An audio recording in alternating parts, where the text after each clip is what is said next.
Porque quando Deus começa a reinar no meio do seu povo, a paz, a crescimento, a restauração, a unção, a poder, avivamento, nós vimos que o povo começou a desfrutar de algo maravilhoso e especial. Eu vejo agora o profeta Jeremias já está em evidência do seu ministério, começa a observar a prosperidade daquele povo, ele começa a observar a grandeza do Deus poderoso e começa a ver uma nação crescendo, desenvolvendo, cultuando a Deus, sem crise, sem opressão. Parece que os dias de bonança ele chega em Judá, mas os dias vai se passando, passa o primeiro estágio e entra um segundo estágio, quando a Bíblia diz que Josias ele morre,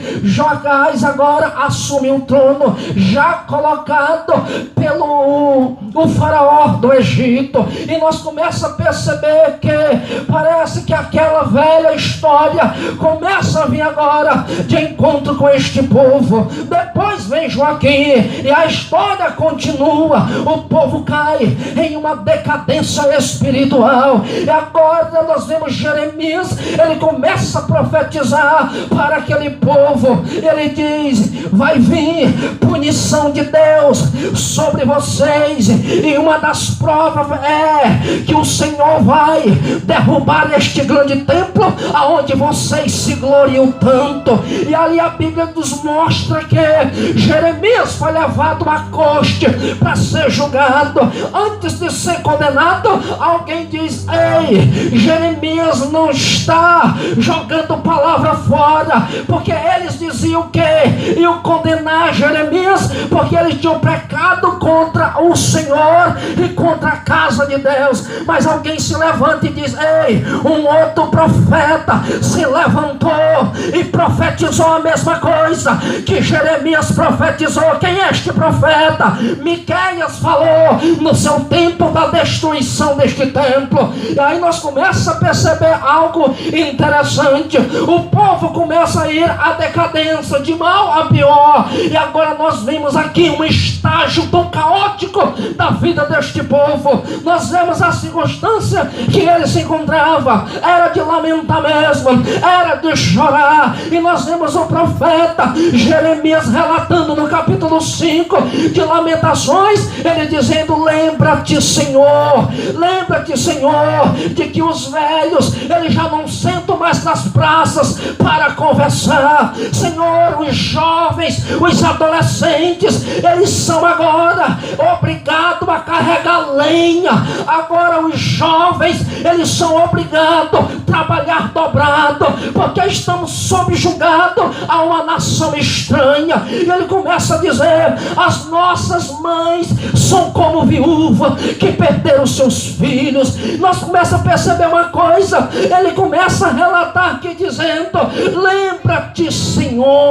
Uma coisa que eu observo aqui é que ele começa a relatar, ele tem consciência da situação que está, mas ele não se deixa levar pelas circunstâncias do momento. Ele começa agora a clamar a Deus para trazer algo sobre eles. Reconhece a sua culpa, reconhece que foram os pais que erraram, mas ele diz: lembra-te, Senhor, traz de volta como dantes, traz um renovo sobre as nossas vidas. Eu vou parafrasear nesta noite, é como se Jeremias estivesse dizendo: Senhor, traz um avivamento para o teu povo, traz os dons de volta, traz os dias de alegria, traz os dias de bons pregadores, traz, Senhor, os dias de grandes levitas que estavam compromissados com a tua palavra. É como se Jeremias estivesse dizendo: Senhor, não deixa que as circunstâncias façam com que a nossa história se apague, mas renova, Senhor, e traz de volta os tempos de alegria. Aleluia, aleluia. Essa é a oração de Jeremias.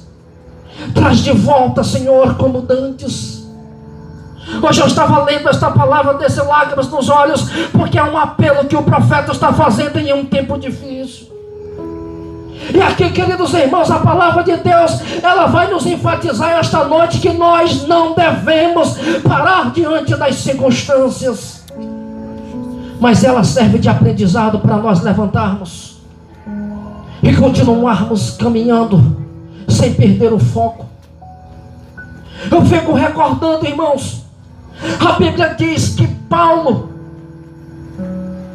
ele saiu, e o propósito de Paulo era evangelizar e ganhar almas.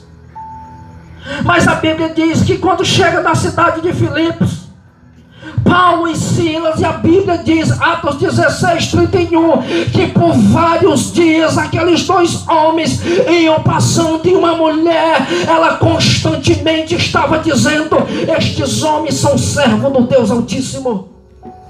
A Bíblia diz que Paulo, ali perturbando-se no espírito, ele repreende aquele demônio. E uma coisa que me chama a atenção é que o propósito de Paulo e Silas era divulgar o evangelho, era de levar as boas novas de salvação, era de ganhar o maior número de almas. Mas a Bíblia diz que mediante as circunstâncias eles se envolveram naquele episódio que consistiram em levar aqueles homens a apanharem praça pública, ser arrastado e ser encerrado em uma prisão. Mas uma coisa que me chama a atenção foram as circunstâncias que envolveram aqueles homens, mas eles não perderam a visão do propósito de Deus. Eu vejo Paulo e Silas dentro de um calabouço, com os pés e as mãos amarradas. Eu vejo Silas do outro lado, com as costas ensanguentadas. Eu vejo Paulo dizendo: Silas, você ainda tem força para cantar um hino. Não foi a circunstância que vai nos parar, mas o propósito que Deus colocou no nosso coração de evangelizar, de ganhar alma, ele permanece mesmo dentro da cadeia. Eu vejo Silas dizendo: eu ainda tenho força, Paulo, para louvar um hino ao Senhor. E a Bíblia diz que quando eles começaram a cantar, por volta da meia-noite, um anjo dá uma sacudida naquele cárcere, que não fica ali um homem em pé, não fica um grilhão ali, irmãos, porque o cárcere ele é movido, é sacudido. Deus se manifesta quando o homem está disposto a fazer com que o propósito de Deus aconteça. Aleluia. Eu quero dizer para você nesta noite, se as circunstâncias te fizeram parar, Jesus nesta noite está dizendo: não te renda à circunstância, mas se renda ao propósito. Se renda ao propósito de Deus, porque Ele é maior. Não é a circunstância que vai ofuscar a tua visão, mas se você estiver olhando firmemente para o alvo, para o autor e consumador da nossa fé, não é a circunstância que te faz parar, mas é o propósito de Deus que te faz avançar. Aleluia. Paulo e Silas poderiam ter parado e disse: não foi para apanhar que nós aceitamos Jesus. Paulo não foi para ser arrastado em praça pública que nós aceitamos Jesus. Não, nós aceitamos Jesus foi para pregar. Às vezes, inconstantemente, nós estamos nos deixando levar pelas circunstâncias. Por quê? Porque constantemente a gente está dizendo: não foi para isso que eu fui chamado. Você foi chamado para servir ao Senhor. E mediante as circunstâncias, você pode falar desta maneira, mas o propósito de Deus é maior na vida daquele que espera unicamente em Deus. Porque se você esperar em Deus, o propósito de Deus, ele é maior nas nossas vidas, e as circunstâncias elas vão ter que se render ao propósito de Deus, porque Deus está no controle de todas as coisas. Aleluia. Bendito seja Deus. Eu vejo Jeremias, ele clamando ao Senhor, e diz: lembra-te, Senhor, devolve-nos, Senhor, traz de volta aqueles momentos onde os anciões eles tinham prazer de deleitar-se na tua presença. Senhor, traga de volta aquele tempo onde os jovens eles estavam dispostos a te servir, independente da situação. Traz de volta, Senhor, aquele tempo onde as crianças elas tinham a oportunidade de te servir, onde as mães tinham a oportunidade de ver os seus filhos nascer, crescer e prosperar morar na casa do Senhor. Senhor, traga de volta. É como se Jeremias estivesse dizendo: Senhor, eu tenho certeza que não caiu no esquecimento, mas traz de volta esse tempo bom. Aleluia. E nós estamos esta noite, irmãos, clamando a Deus para que esse tempo ele não possa ser ofuscado da nossa vida. Porque nós não estamos vivendo nem perto dos dias que Jeremias viveu. Nós estamos vivendo o tempo da oportunidade. Nós estamos vivendo o tempo da oportunidade de eu oferecer o meu melhor louvor a Deus. Eu estou vivendo o tempo da oportunidade de eu oferecer a Deus o meu culto, o meu louvor. Eu estou vivendo em um tempo onde eu posso dobrar o meu joelho e eu ter certeza que Deus vai se manifestar e ninguém vai interromper o meu culto por causa das circunstâncias, porque Deus, Ele é maior na minha vida. É Ele que me sustenta, é Ele que me encoraja, é Ele que diz: vai, não pare nas circunstâncias, mas olhe para o propósito. Aleluia. Eu vejo Jeremias aqui, em alguns historiadores ele diz que Jeremias ele não conseguiu ver o cumprimento de nenhuma das suas profecias. Mas uma coisa que eu aprendo aqui: mesmo que o profeta não vê o cumprimento da profecia, mas ela se cumpre porque foi Deus que falou. Aleluia. O tempo de graça, de bonança de Deus em nossas vidas é hoje, irmãos. Nós temos a oportunidade de desfrutar de tudo aquilo que Deus tem proporcionado a nós. É por isso que nós estamos em festa esta noite. Aleluia. É por isso que nós não regozijamos ao nome do Senhor, porque Ele é poderoso.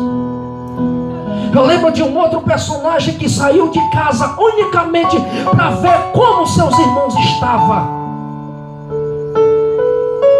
A ordem do pai: vai ao campo de batalha e traga de lá notícia dos teus irmãos. E Davi saiu de casa com esta missão. Mas a minha Bíblia diz que quando Davi se aproxima daquele vale, ele ouve uma afronta. Olha as circunstâncias. Alguém está lá no meio do vale dizendo: tem um homem aí no meio de vocês que seja capaz, corajoso o suficiente de lutar comigo e vencer. Às vezes, irmãos, nós estamos com a visão fixada simplesmente numa coisa: eu só vou fazer isso porque só foi isso que me mandaram. Não me mandaram fazer isso. Mas se você está diante da oportunidade, não importa as circunstâncias, há um propósito de Deus naquilo que Ele tem delegado a você. Aleluia. Davi muito bem, ele poderia dizer muito bem: eu vim aqui simplesmente para saber de notícia dos meus irmãos. Eu não vou me envolver nas questões do reino. Eu não vou me envolver nas questões políticas, porque isso não é da minha alçada. Eu sou simplesmente uma criança, um adolescente. Mas ele entendeu que naquele momento da circunstância, o propósito ele tem que prevalecer. E Davi começa a observar aquela afronta e ele diz: quem é este incircunciso que desafia o exército do Deus vivo? Aleluia. É o propósito de Deus. Às vezes você está pensando em uma coisa tão pequena e Deus, Ele já tem preparado coisas grandiosas. Porque se você abraçar o momento, Deus vai te elevar. O teu nome vai ser escrito na história. Se você tiver coragem de enfrentar a circunstância para que os propósitos de Deus venham acontecer, você vai se render ao propósito de Deus também. Aleluia. Se Davi tivesse voltado simplesmente com aquilo que o seu pai incumbiu, Davi não tinha sido escrito na história como um menino que venceu um gigante. Hoje poderia estar contando qualquer uma outra história, menos essa. Mas diante das circunstâncias, diz: o propósito de Deus é esse. Foi para isso que Deus me treinou lá no deserto, lutando contra urso e lutando contra leão. Era uma habilitação de Deus para este momento.